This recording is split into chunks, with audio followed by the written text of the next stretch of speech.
2. And there we go. Good morning, everybody. Thank you so much for joining me here on Tuesday. I appreciate it. I know it's sunny outside. We've said that the last couple of weeks. Gorgeous, gorgeous weather. But I do appreciate you being here with me live and getting this firsthand. So, of course, if you've got questions, you can ask those. Let's start just really quickly with how we're doing for the card, the collage that we're doing for Don Brider's family. We had over 30 agents email from the West Seattle office saying that they wanted to participate in that, but we've only had a handful or so back so far. So make sure we're really wanting to get those by the end of the business day tomorrow. We still have to put them together. We still have to get it printed and things of that nature. Also, if you wanted to write a story, something that you had done, an experience with Don or something like that, we want to also collect those so we can give those to the family as well when we hand off the collage card. So if you got questions about that, reach out, ask me, ask Kaya or Maria in West Seattle, and they can get you more info on that. Quick update on the elevator and building keys. And the West Seattle office in the last week had a bunch of things going on. I know, thanks for bearing with it. Trust me, if I could, I would fix it all, but I can't. So we're kind of at their whim, I suppose. I know that they're working to try to get everybody keys for the building, so that will be coming up soon. Remember, I did send out an email that has a code that will let you in using the keypads, so you can still get into the office. The elevator that we do have that is working is working, has been working fine for the last day or so, and hopefully won't have any more issues. And I know that that new one is super, super close to getting started, and then they'll be starting to replace the one that we've been using for the last few months by itself. Also, I know that there had been a ton of complaints, justified, that the vet downstairs has been continuing to use our parking spaces. I think we finally have that alleviated, and they are no longer in there. I haven't seen them servicing any clients there, and so we've had a lot more open parking in the guest parking, which, again, because we can't have guests, you can feel free to park there. Just a reminder or a heads up, this week is Kaya's last week. She's actually just working a couple hours a day for us this week, and then she will be full-time in real estate. And I'm just mentioning it again just to remind everybody, hey, the thing about Kaya is she knows all kinds of things, and she'll be around because she's going to be doing real estate and she'll be in the office quite a bit. But please respect her on this and make sure that she is not experiencing too much feedback or too many questions or things of that nature. Make sure to come to me or Russ or Maria. That would be great. So I see something that is happening. I'm getting messages. I just got a message that popped up on my computer here from Alice saying, "Where's Tay?" And I see that she's not currently in this room. So I don't know how I'm seeing messages from Alice and she's not able to see us. But this makes some sense because there was some talk about somebody doing dishes and people not muting themselves, but I wasn't getting that here. So I'm not totally sure what's going on. If Nolani, I don't know if you're able to kind of peek and see if there's a second invite that people might be in, or if you could reach out to Alice, if somebody could reach out to Alice and have her click on the invite for today's that was sent out for today's. I'm not sure, maybe she's in one from last week. I really don't know, but there may be multiple people in there. All right, continuing on, Maria had a great idea, our new OA in West Seattle, to start posting our listings to Instagram and tagging you, the agents, on that, and then it will draw over to Facebook. So really getting more posts, but really putting your listings out there. So keep an eye for that from her. It's going to take a little while. This will be for both offices. It may take a little while to get it up and going, but we're looking forward to doing that. If you have other things that you want posted on our office Instagram, if you're doing something with your clients, they've got keys, somebody's happy about this, you got a picture, a little video, whatever, we would love to post that. We have over 1,000 followers between the two offices on Instagram right now, and so just looking to bolster that and get you more exposure and also bring more interesting content for the office. So at any rate, if you've got stuff like that, you can send that into myself or Maria and we will get those things posted. So pretty cool. Let's see. Had a question come up. Actually, I've had this question come up a few times over the last few months, and that is, hey, Tay, what about our new and price reduced listings, right? We used to do that at the end of every sales meeting. It gave us a chance to, share what we've got coming and all these great things. And so my response to that has been, with so many agents on it, maybe it's kind of difficult to do that. It's the platform isn't really the best for it. But I'm not totally convinced that we can't do it. And so I guess today I'm looking for your suggestions, your feedback on this. So if you wouldn't mind, if you put in the comments section right now, or as the meeting goes, go ahead and put in the comments section that, hey, would you like to open it up at the end of every meeting to hear new and price reduced? It would be just as simple as, hey, I've got this, a couple, maybe the price, a couple of, quick details, and on to the next person, right? We don't want to spend a minute or so each person, but is that something that you think we should or shouldn't do? If you don't have an opinion, fine, don't post. But if you have an opinion, put in there, yes, I think we should, or no, I think we should not do a new and price reduce at the end of these meetings. I would love to hear from you. And based on anybody that is here active today, we're going to make the decision of what we're doing going forward. And we can always change it. We can always roll it back. But I want to hear your suggestions there. So please send me that. Situation came up not all that long ago, and I want to talk about it just a little bit. A situation where somebody had a listing and fictitious numbers, but let's use the listing was $500,000, and there were multiple offers, and it got bid up, and offers were 20, 30,000 high, but one offer was 150,000 high. It was $650,000 on an escalator, right? So huge chunks, but a big escalator to $150,000. When you see something like this as a listing agent, it can be a little bit, well, it can be a little bit frustrating, right? It can be a little bit concerning or worrisome. You've got to explain this to your client, why they're not actually going to get $150,000 more than the list price. You also have to try to figure out how to explain to them that they were never going to get $150,000 over list price, and what is actually happening here. Why would a buyer come in and offer $650,000 on a $500,000 house? Well, sometimes because that's really what they're going to pay for it. But more often than not, I just want to point out that some agents are have a strategy of bringing something that's just so high, knowing, and maybe they even waive the financing contingency. I've seen this, waive the financing contingency, but put in a 22AA, the appraisal contingency, right? So yeah, no, we're not contingent on financing, but we are contingent on an appraisal. Or they'll leave the financing in, which also has the appraisal. So I just want to remind everybody that when you see something like that, the easiest way to explain that to your client is, hey, they're just trying to make sure that they're the highest, and they know they have the security blanket of the appraisal, right?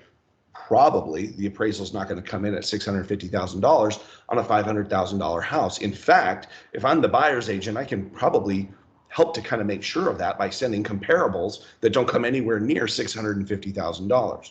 So you always want to remember, if that number, if one of the offers in a multiple offer situation is just coming in just so much higher than everything else, just remind your client it's pretend money at that point. It's not real money. That wasn't real money that they were going to achieve or see. This is that buyer's way of saying, hey, look, we don't care what it costs. We'll give you the very, very most that we possibly can within whatever the appraiser says is reasonable, right? So it kind of gives them that security blanket. If you've got questions about that, reach out, let me know. But something that we've seen a couple of times here in the last month or so, and just wanted to mention it. Also, something that I have been asked a few times fairly recently in the last month or so is, hey, what's okay for photography, right? What kind of pictures can we have, can't we have? What are the rules? What's the MLS rules? And a lot of us know them or have heard them before. Some of us have gotten them confused, and the MLS had it posted a couple of weeks ago, and I put it here for an upcoming sales meeting when I had the time. And I think today's a good opportunity just to really quickly go over the MLS's list of common photo violations. So these are the 6 things that are most commonly in violation of the MLS photo rules. The first thing is copyright images, such as images that are on Bing or Google image map images, things like that, photos with trademarks or other photographs where the listing firm does not have the proper license to use the photo, right? So photos that just don't belong to us. That's thing number one. Interior photos used as the primary photo, okay? There is a condominium exception, but for a residential home, you cannot use an interior photo as your primary photo. The third one is interior photo used as a primary photo for a condo listing without an additional exterior photo. So yeah, on a condo, you could use an interior photo as your main photo, but you have to accompany it with an exterior photo also. The fourth one is a condominium or subdivision project sign used as the primary photo. Okay, so if there's a project happening, you can't use the sign as the primary photo. All right, cool. The images with a real estate firm's sign, broker contact information, or other forms of marketing, right? So we know, like when you have a picture of the front of your listing, you can't have your for sale sign in the photo also, right? That shows the company logo or your contact information or anything else. It just has to be a photo of the house, just like you can't put your name and number. You can't put a little, call me for a showing or things like that. You can't put marketing into the photos that go on the MLS. The last thing that is a little bit confusing is photos of things other than the property or included amenities.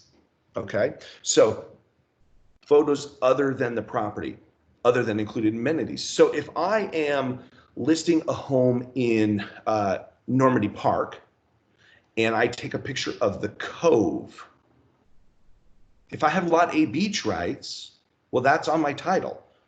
That I could take a picture of because I own a portion of that. Okay, that's on my title. If I don't have Lot A beach rights, I can't take a picture of the Cove. Another example, West Seattle, right? I can't take a picture of Alki, of the beach, and put that on there. Now, if you live directly across the street from the beach, could you put one there?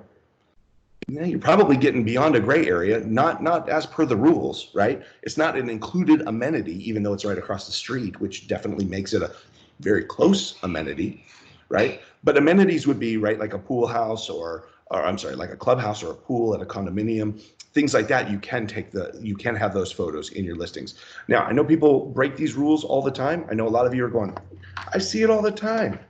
Yeah, of course you do. But those are the MLS rules. So those rules, infractions of those rules are subject to fines. If you see those, you're welcome to hit the flag button and flag them. If you want to stick to the rules 100% of the time, those are things that those are photos you can't utilize. So again, just like anything, if you have any questions, let me know. Let's see. Let's talk about some stats. Weekly active listings, boom, shooting up. Still active listings. We're in August and active listings are continuing to go up. 5 of the last 6 weeks, big numbers. Pending sales last week went up 35% year over year. 35% up on your pending listings. Solds had a nice uptick, about 10% over last year. And again, lag measure, we talk about this all the time. But those are the solds are coming. The median home price again continues to up. We're up 16.5% year over year and climbing each week. It seems to be more than the week prior, the year before. So we're just continuing to see home prices go up. And there is no new showing activity by the sales meeting today. So I don't have a lockbox information.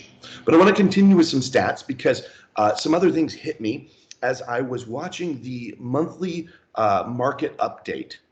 If you don't know what I'm talking about or you haven't remembered about this, remember every month you get an email with a video and or it's put on the backside of your website available for you to use for marketing. And we always post them on our Facebook pages for our respective areas, one for West Seattle and one for Burien, about what's going on in the market, what's happening in those areas. And I was watching the West Seattle one and I just went, these are things that we need to know. We need to know about our local market. I bring you stats about those probably about once a month when we're talking about hyper local market. But these ones for June were very, very interesting. Now, this was the market thing for June. We'll get one again for July. But let's talk about June numbers in West Seattle only. And we'll talk about Burien as well. West Seattle only. Inventory for June, June over June, pre-bridge, post-bridge, right? Everybody's afraid of the bridge. Inventory right now, this June, is down 19% year over year. Okay, 19% it's down. It is up 8% from May to June, but down 19% year over year. There is no massive panic exodus of West Seattle. It's not happening. It's not happening. Median home price in June, June over June. Last year, $625. This year, $668. All right, big increases, $46,000 on your median house price in June. Okay, days on market. Well, what's going on? Are houses lasting longer? No, they're not. Days on market was down 22% year over year, down to 17 days is your average days on market in West Seattle in June. Sold inventory is down 21%. Okay, but remember what we said before. Inventory itself is down 19%. So it's virtually a lock in terms of how many houses are coming on the market and how many are selling in West Seattle year over year. There's not a mass exodus. There's not a freak out about the bridge. There's a lot of stuff in the media. There's a lot of stuff that gets talked about. But when it comes to actual people doing actual things, what's actually happening in the market, it's a great reminder about how we have got to wait and see what the numbers really say. What are the numbers telling us? Not what our business is telling us, not what our microcosm is doing, but really what are the numbers? What is everything saying? What's the whole picture saying? Burien, also interesting. Active listings down 31% July over July. So number of houses available in Area 130, really far down, 31% down. Median home prices up to $525 from $499 year over year. Same exact days on market, 19 days on market.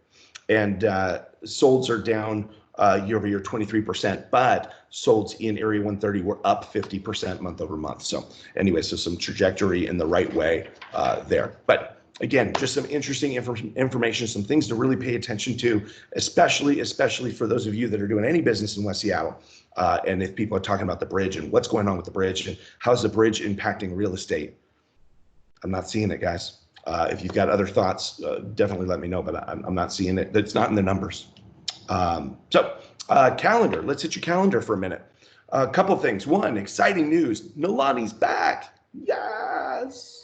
Do you hear Jody behind me? Yay! Yes, Nolani is back. Fantastic. So you can start calling Nolani, and don't call me if you. No, I'm kidding. Of course, call me. But Nolani is back, so that's great.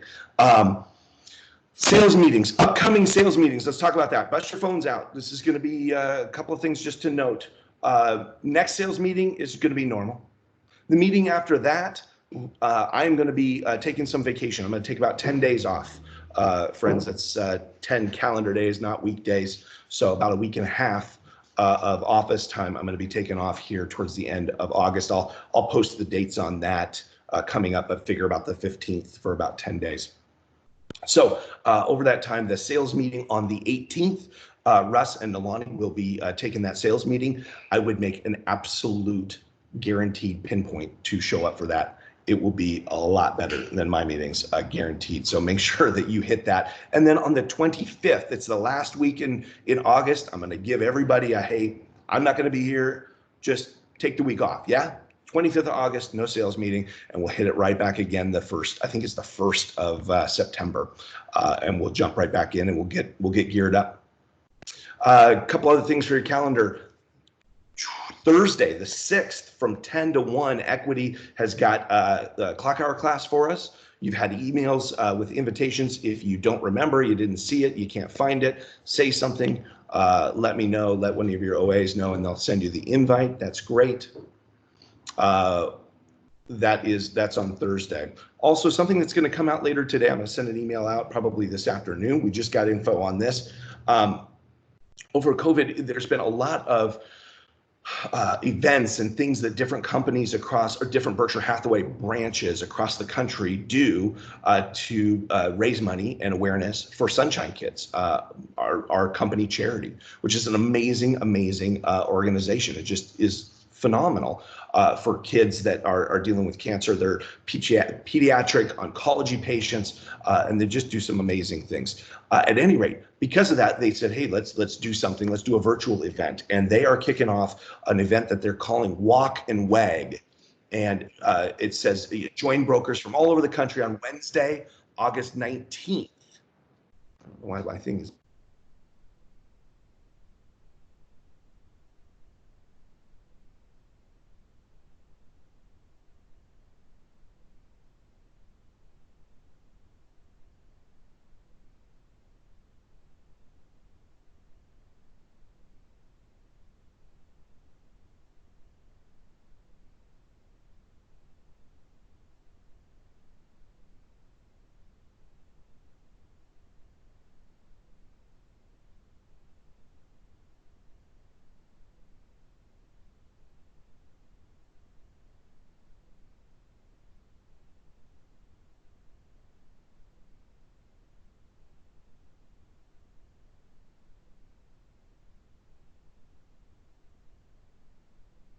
Did we lose Tay? I think we did. I'm going to go grab him. Let him sit at my desk.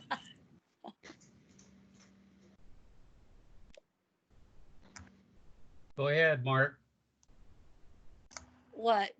Hey, good morning, everyone. This is Mark Deniston. Hey, Mark. While we're waiting for Tay, why don't I go ahead and say a few things? Good. That's okay.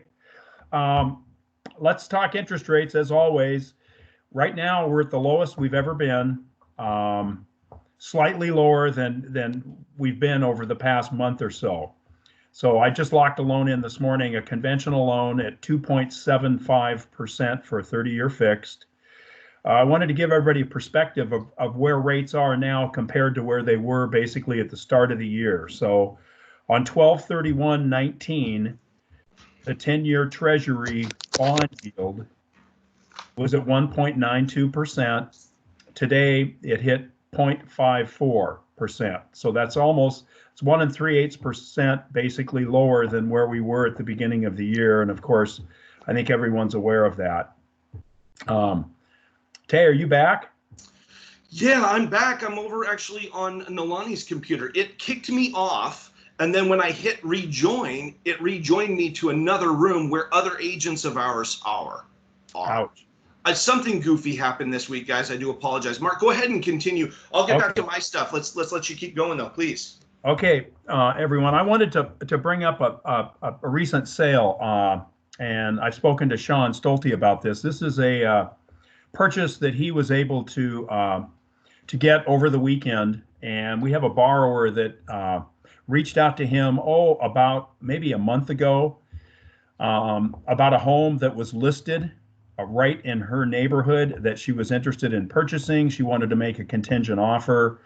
There was multiple offers. Of course, her contingent offer didn't get looked at, but she started realizing that, you know what, maybe I do want to move. So she decided through Sean that she would list her house. Her house sold right off the bat. And of course, then now she's got to find a place to live. So she'd made a couple of offers, was not really willing to go above asking price, and just kind of was stuck at that point.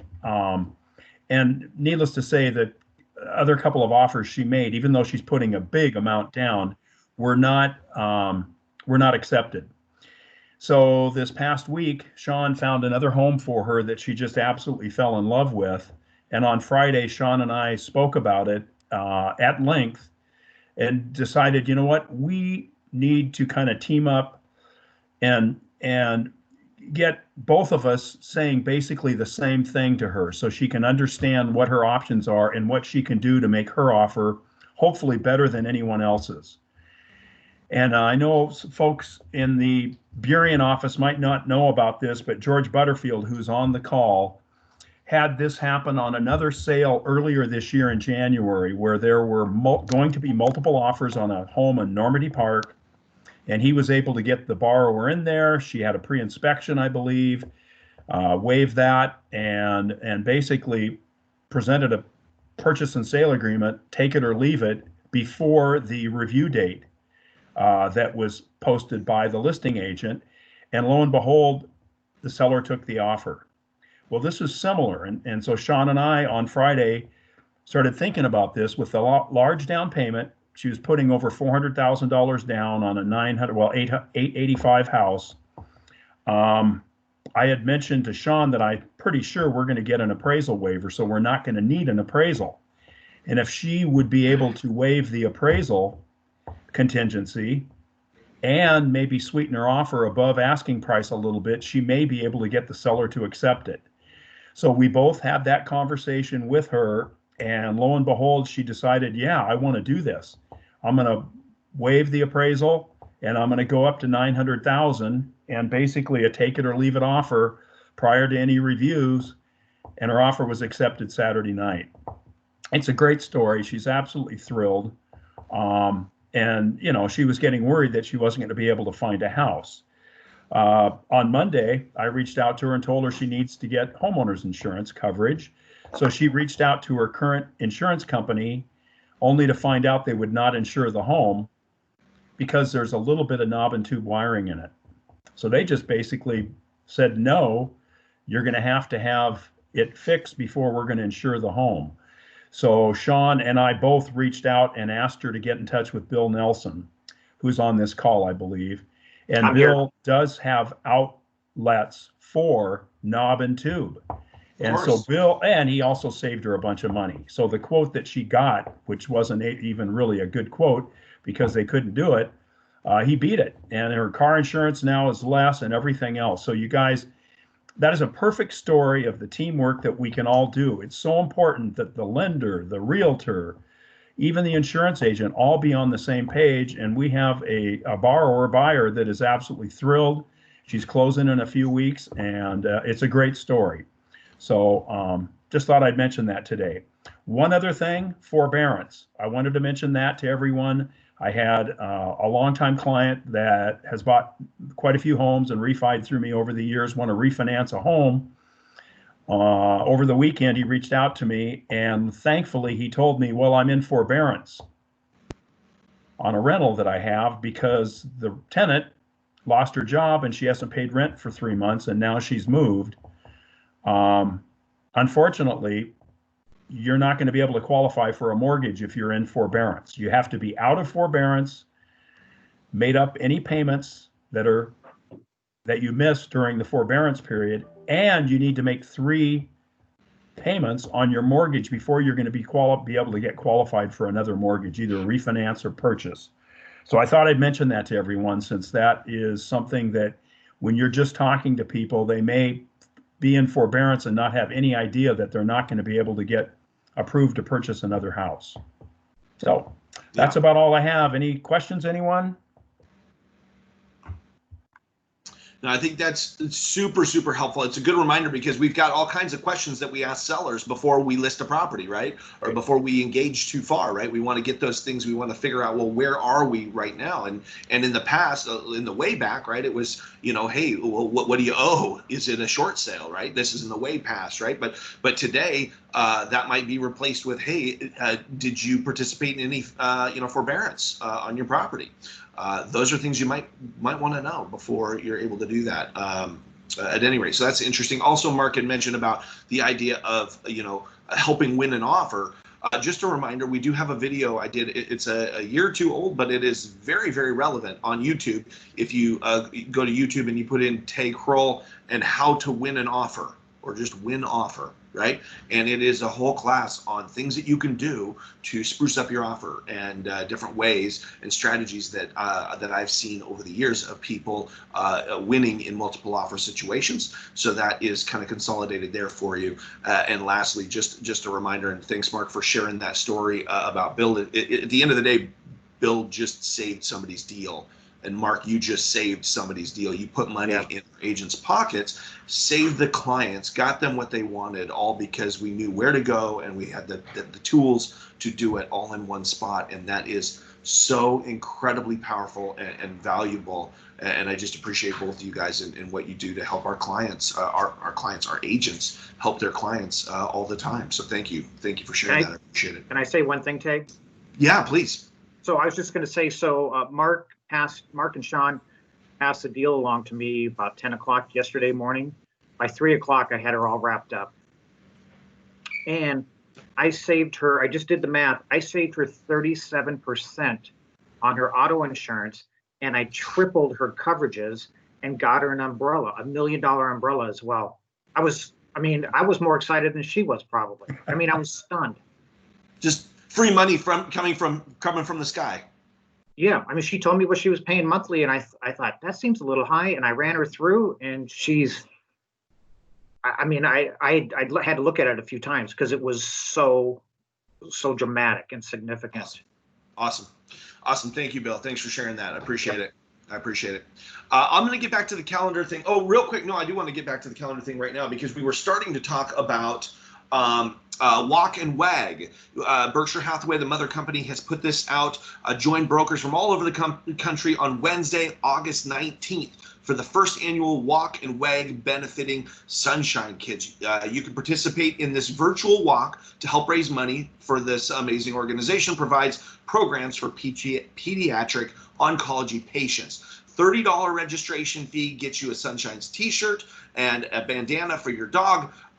You will receive a link to promote the virtual dog walk to your sphere and raise money if you'd like to help Sunshine Kids. I got this just late yesterday. I ordered my shirt immediately, $30. Come on, absolutely hands down, easy to do, fun to do, and then on the 19th to go out and participate in that. If you sponsor Sunshine Kids in this way or make this donation and pay the $30 registration, of course you can pay more. There's an opportunity to donate more, which is definitely highly encouraged. But if you decide that that you're going to do this along with me, we're not doing it physically together, but I will be participating in this. If you're going to participate also, please let me know, and let's put together a couple of short little clips and video or whatever. I don't know. We'll have some fun with it if you want.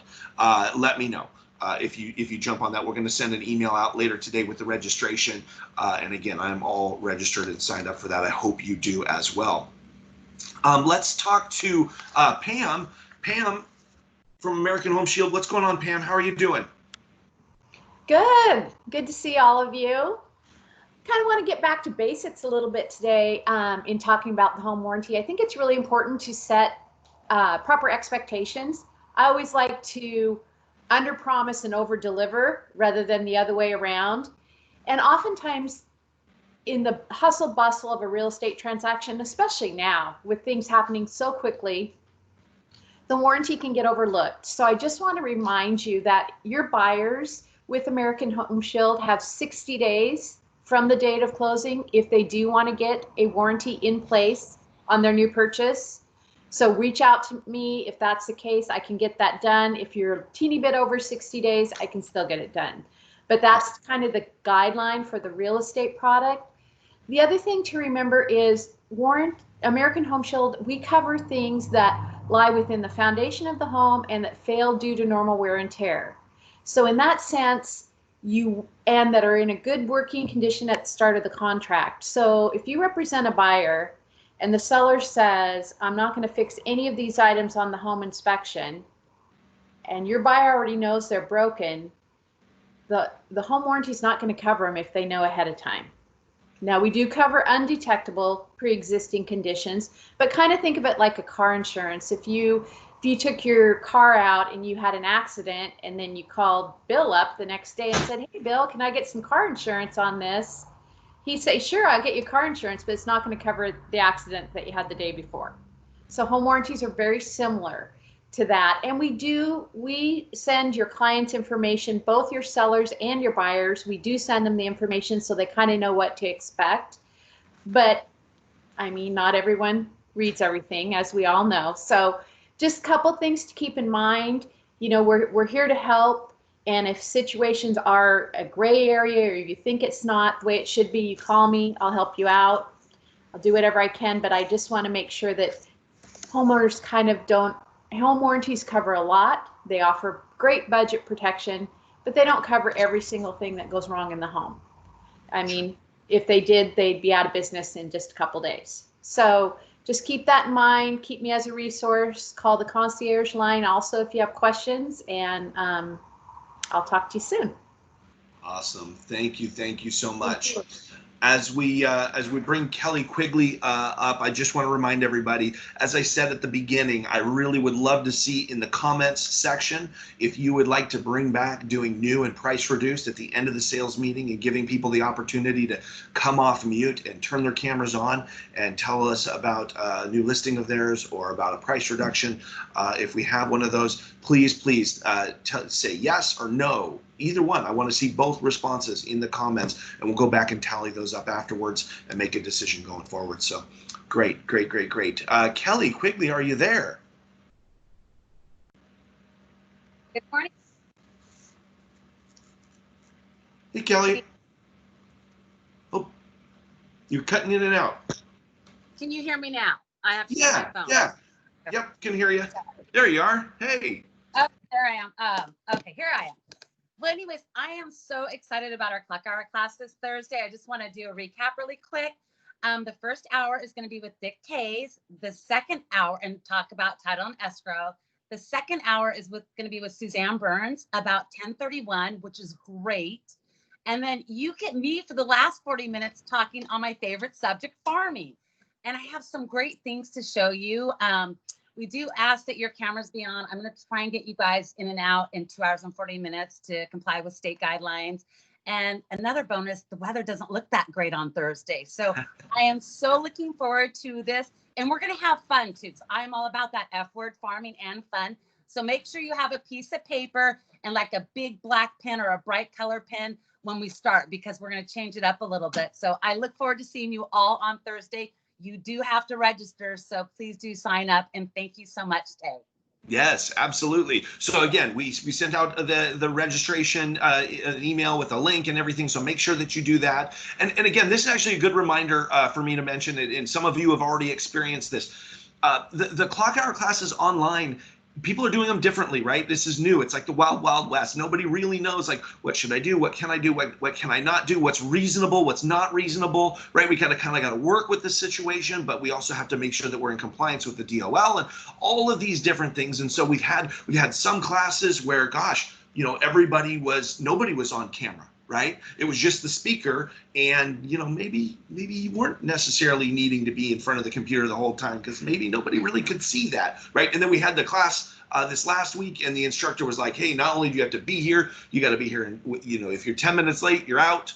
If you go off, I'm not letting you back in," right? And it was a lot more. You got to be able to see you the whole entire time, not the ceiling, but you. And so, you know, again, it's just a great reminder that different folks are going to have different, well, the requirements are the same with the state, but different people may have different leniencies. But really, it is so important for the licenses to teach that they are following the DOL guidelines. So Kelly's saying, hey, you've got to be on video. Yeah, I mean, it's kind of a no-brainer, right? Like if you're in a class, you got to actually be there. So bummer, but no, not a bummer, because you're going to get a lot of great information, and you get to spend at least a third of the time with Kelly. So that's not a bad gig. Have fun.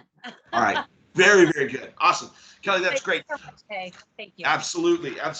Okay. I had another topic I was gonna hit today, but I'm gonna hold that for next week because we are running a little bit on the later side. I've never really set a time for these, right? We've never said an hour. We've never said 30 minutes. It just but they generally last about 40 minutes, and that's kind of where we've been. And we're at that now. And with the technical difficulties, I don't want to hold you on too long, but I'll bring that to y'all next week. Let's do the Buffy and the Warren.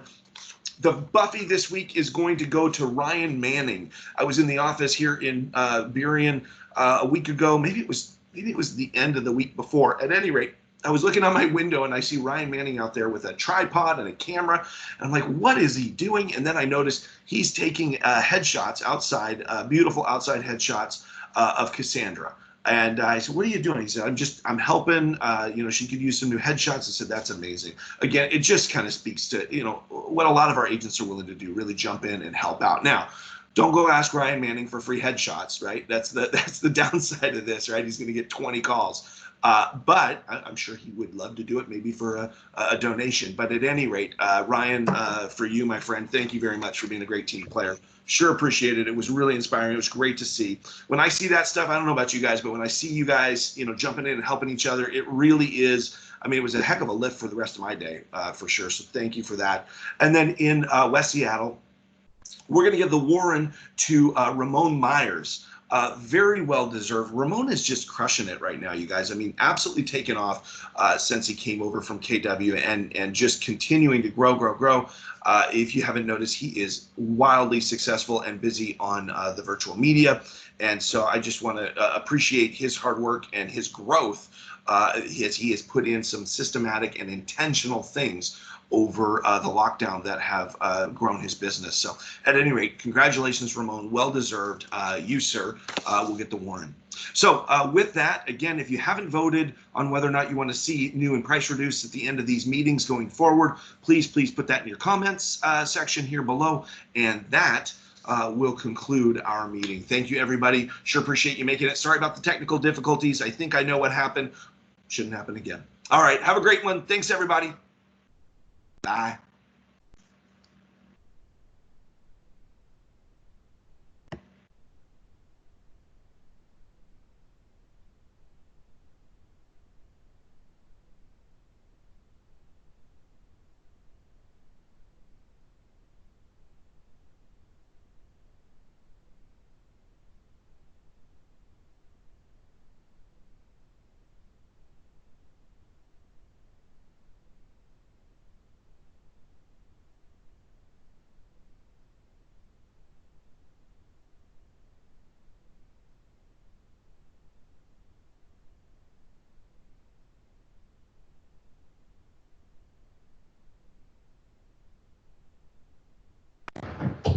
The whole button is up on the left. Okay. So that shows you you've got 2 sales meetings happening. Stop recording. Welcome back.